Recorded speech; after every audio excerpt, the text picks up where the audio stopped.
नमस्कार दोस्तों। जो आज का टॉपिक रहने वाला है वो हम मार्जिनल नोट्स और इंटरनल एड्स कर रहे हैं हम इंटरप्रिटेशन ऑफ स्टैट्यूट्स की सीरीज़ में। और यदि आपको हमारे वीडियोस अच्छे लग रहे हैं तो आप हमें यूट्यूब पर ज़रूर फॉलो करें। देखिए दोस्तों, जो मार्जिनल नोट्स है, इससे पहले इसका डेफिनेशन लेते हैं। सबसे पहले मार्जिनल नोट्स को हेड नोट्स भी कहते हैं, साइड नोट्स भी कहते हैं।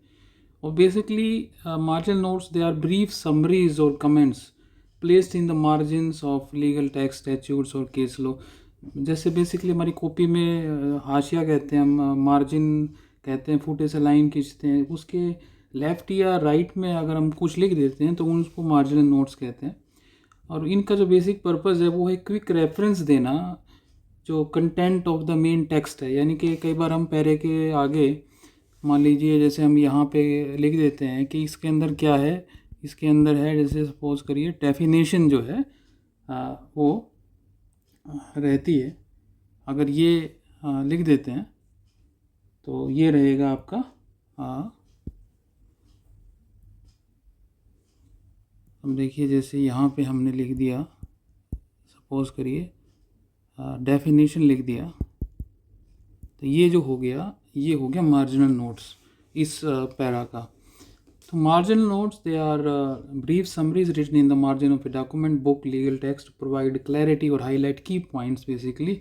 सो these notes they help in understanding the sense of a section without reading the full text. इसको देख के आप बता सकते हैं कि इसमें क्या बताया गया है। इनका यूज़ क्या है मार्जिनल नोट्स का? लीगल कॉन्टेक्स्ट में एक्ट और स्टैट्यूट्स में यूज़ करते हैं to summarise the sense of a section और close within a law. For example जैसे आपका कॉन्स्टिट्यूशन ऑफ इंडिया में आर्टिकल 20 के मार्जिनल नोट्स में लिखा है protection of life and personal liberty, article 14 के मार्जिनल नोट्स में लिखा है equality before law.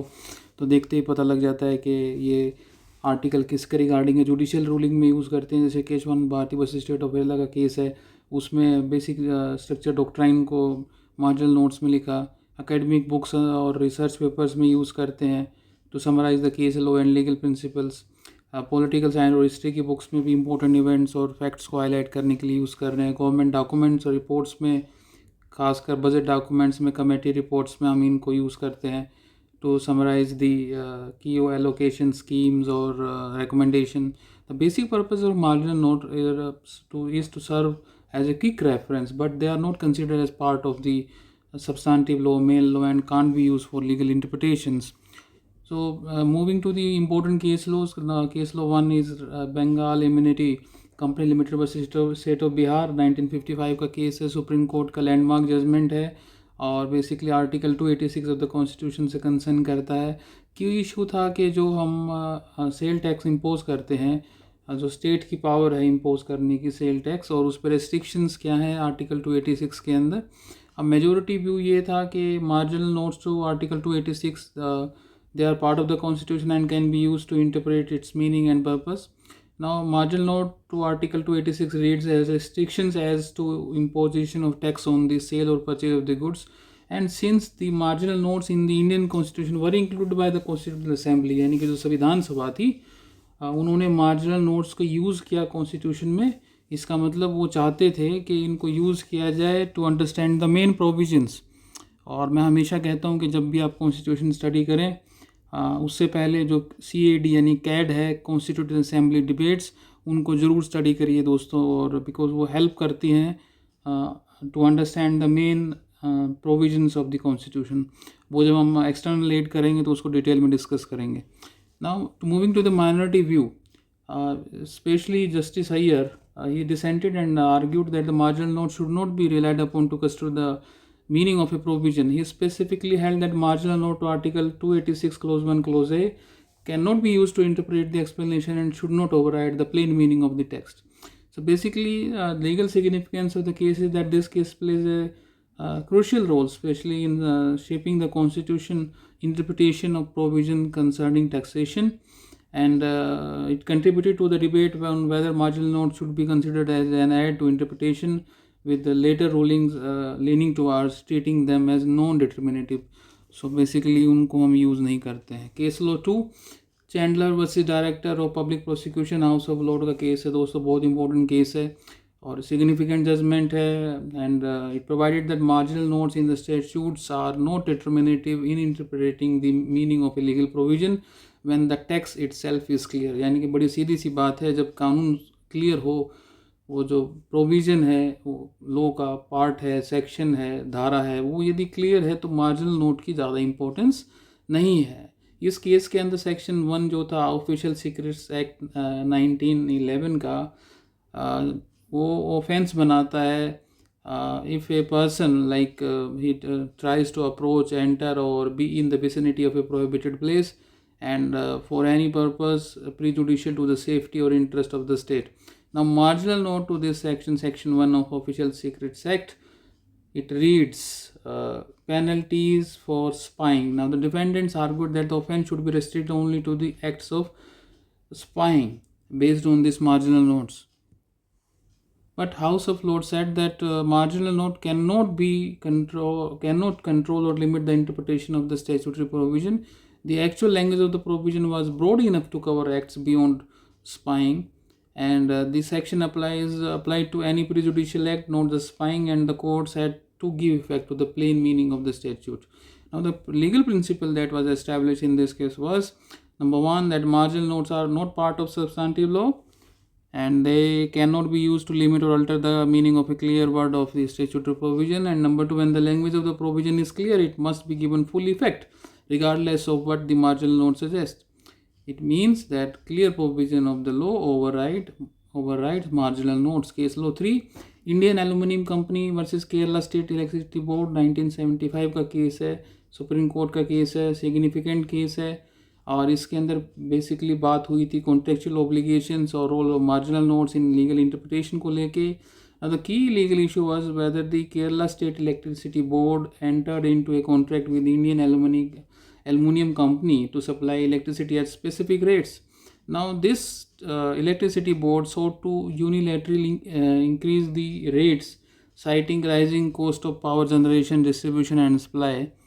Now, this section 59 of Electricity Supply Act 1948 stated that as far as practicable, the rates of supply of power shall remain the same. If any changes were necessary, state government approval was required. The Supreme Court ruled that section 59 did not override contractual obligations.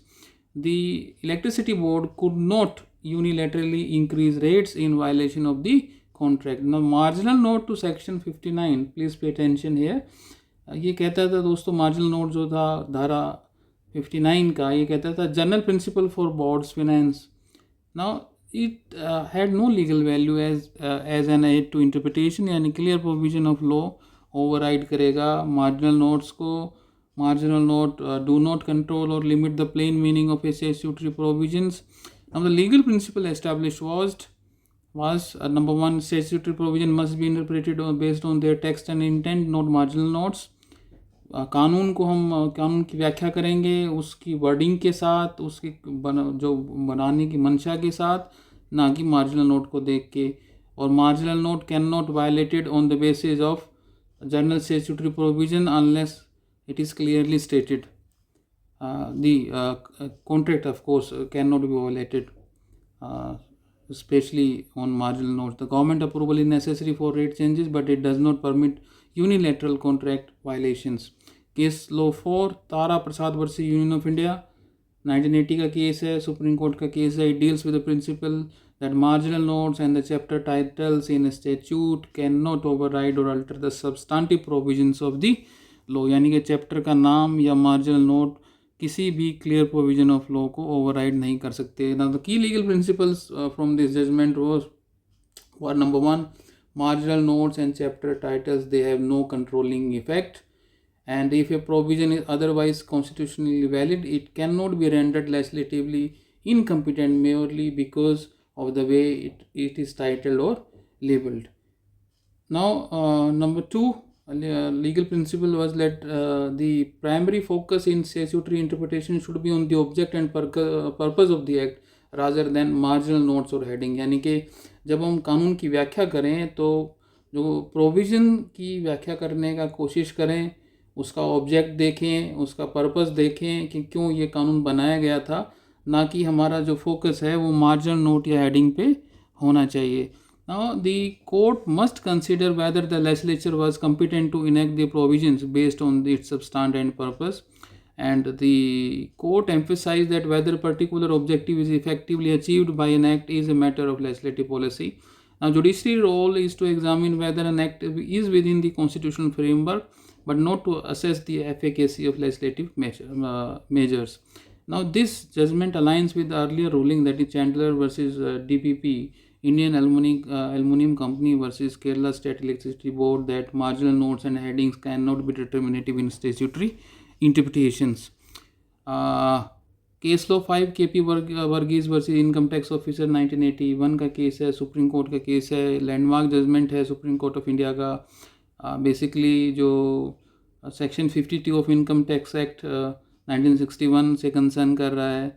इसमें की legal principles क्या हैं कि marginal notes can indicate legislative intent but do not control interpretation. बड़ा clear सी बात है, क्योंकि marginal notes supreme court ने एक्नोलेज किया इस केस में कि पार्ट ऑफ स्टैट्यूट हैं, बट वो क्लियर और प्लेन प्रोविजंस ऑफ लॉ को ओवरराइड नहीं करेंगे.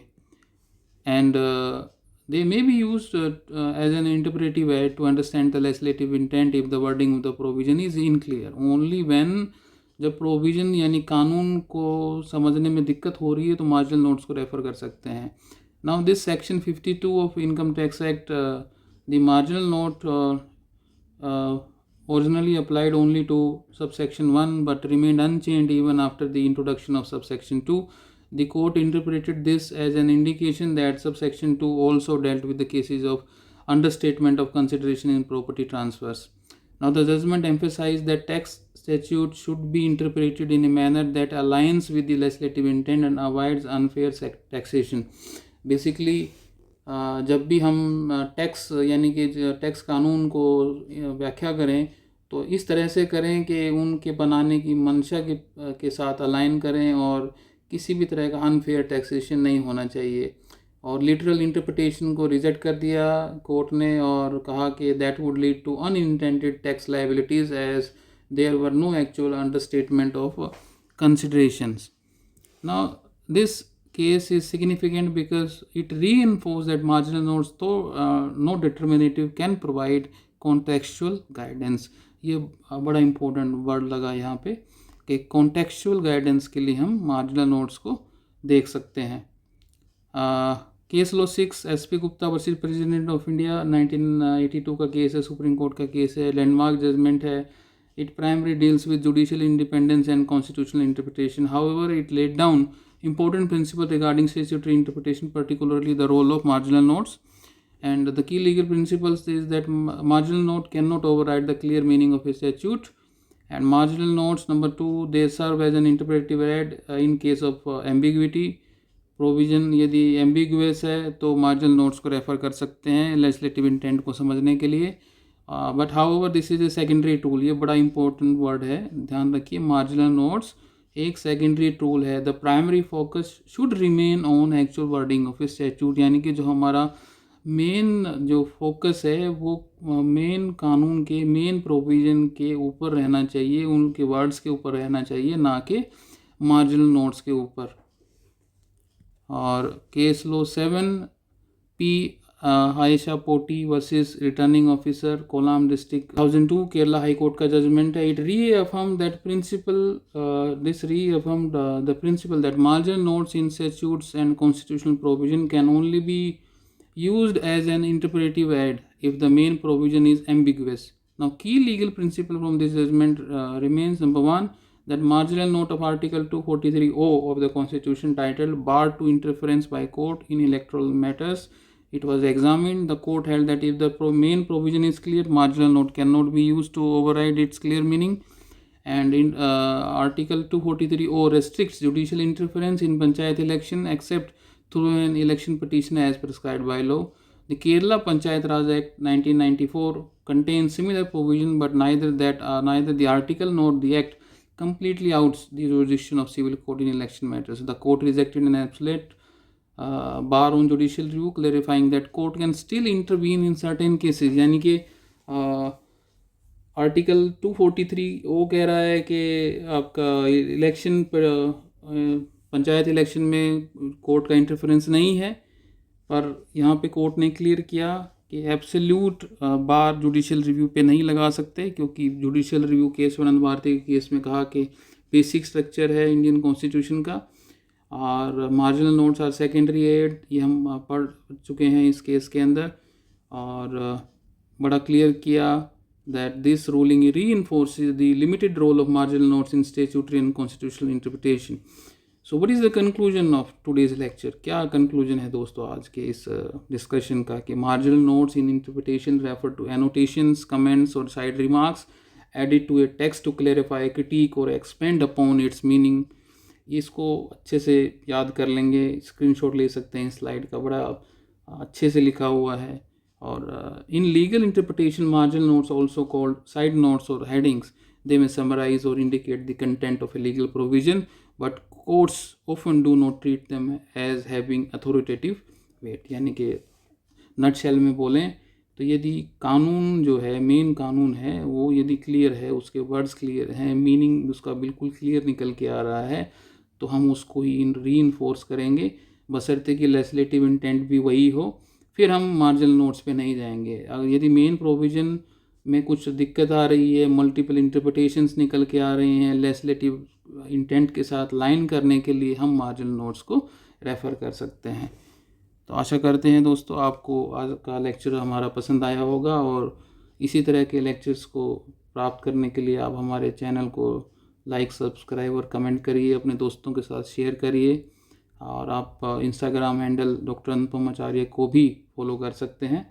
और कमेंट में ज़रूर बताइए कि आप और किस टॉपिक पे चाहते हैं कि डिस्कशन करें, और इसी तरह आप अपना प्यार देते रहिए। Together we can grow this community. Thank you very much.